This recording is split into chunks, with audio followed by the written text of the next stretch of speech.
నీతి నిమిత్తం హింసించబడుతున్నావా? సత్యాన్ని అనుసరించడం వల్ల ఇబ్బందులు వస్తున్నాయా? యథార్థంగా జీవించడం వల్ల అనేకమైన ఇరుకుల్లో చిక్కుకుంటున్నావా?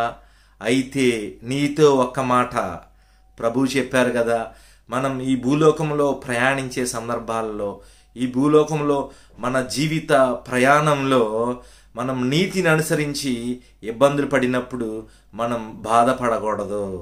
మనం సత్యాన్ని అనుసరించి ఇబ్బందులు పడినప్పుడు, హింసించబడినందుకు మనం కృంగిపోకూడదు. ఎందుకంటే దేవుడు చెప్తున్నారు కదా, నీతి నిమిత్తం హింసింపబడువారు ధన్యులు, పరలోకములో వారికి ఫలము కలుగును. సహోదరుడా, సహోదరి, దేవుడు నీతోనే మాట్లాడుతున్నారు. ఎందుకు కృంగిపోతున్నావు? నేను సత్యాన్ని అనుసరిస్తున్నాను కదా, నేను న్యాయముగా జీవిస్తున్నాను కదా, యథార్థంగా ప్రవర్తిస్తున్నాను కదా, అయినా కూడా అందరూ నన్ను నిందిస్తూ ఉన్నారు, అందరూ నా మీద లేనిపోని మాటలు కల్పిస్తూ ఉన్నారు అని దిగులు చెందుతున్నావా? కృంగిపోతున్నావా? దేవుడు నీతో మాట్లాడుతున్నారు. ఎందుకంటే దేవుడు ముందే చెప్పారు కదా, మీరు ఆనందించుడి. ఎప్పుడో తెలుసా?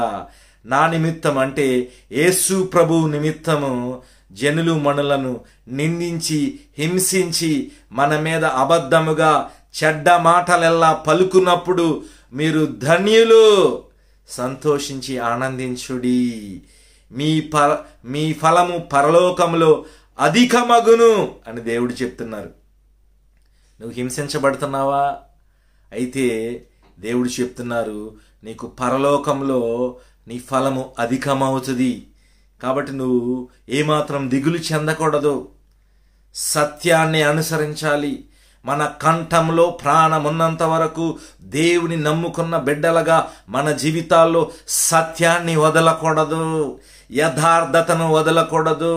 నీతి న్యాయములను జరిగించే వారముగా మనం ఉండాలి, నీతిమంతులుగా మనం ఉండాలి. మన తండ్రి ఆయన నీతిమంతుడు, యేసు ప్రభు ఆయన రాజు, ఆయన రాజులకు రాజు, ప్రభువులకు ప్రభువు, సైన్యములకు అధిపతియగు దేవుడు ఆయన. ఆయన is king of kings and lord of lords, lord of hosts.